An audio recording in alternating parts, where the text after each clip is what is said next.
It's time for another installment of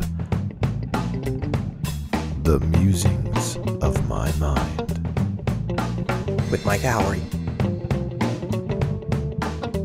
Okay, so you're a 60-year-old grandparent and you finally decided that you're never going to be able to talk to your children or your grandchildren again unless you get an email address. Why?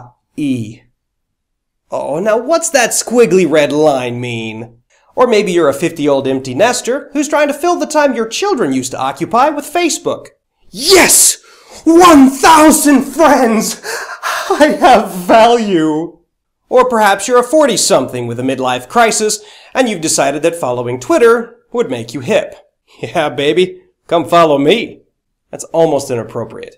That's just a little bit inappropriate. But chances are, if you're over 30, you're just not sure about this digital age stuff. Is it safe? Is it healthy? Is it moral? Is it biblical? Well, it's not in the Bible. I mean, Jesus didn't tell us not to text message, and he didn't say stay away from Facebook. But too many Americans are ready to embrace this technology just because it's modern. And that's not good enough for me. But don't decide it's evil just because it can be used for evil. I mean, you can use your telephone to gossip, but you shouldn't be ready to throw it away. You might want to hang on to it in case those grandkids ever call, or if your house is on fire. So before you trash your Twitter or flush your Facebook, yeah, I just said that. Let's take a look at some pros and cons of social media. Now, social media is just that. It's media that's social. Wasn't a real creative name, was it? It's a way for people to interact with each other. And like all forms of socializing, from fellowship dinners to your local bar, it has its possible pitfalls as well as some promise. Probably the biggest problem with social media is the voice that it gives to negativity. Before sites like Facebook or MySpace or Xanga, anyone? No one remembers Xanga.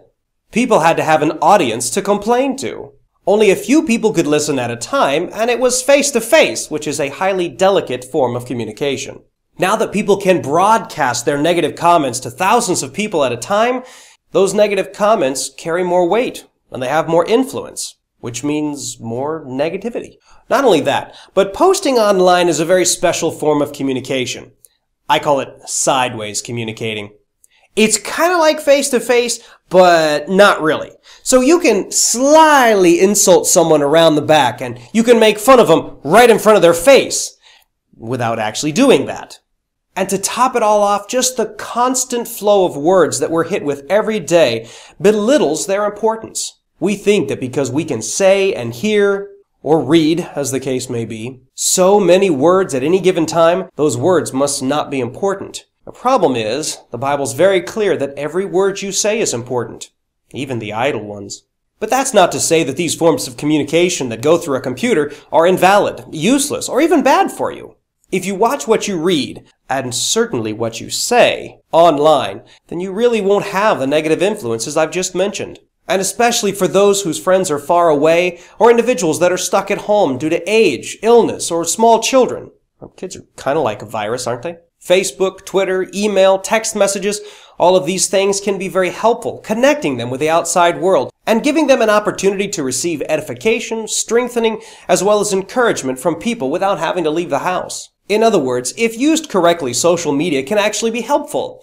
If used incorrectly, it's not helpful, and it can even be dangerous. So don't eject your email just yet. Yeah, I'll bet you didn't think I was going to get another one in there. It's just like real life.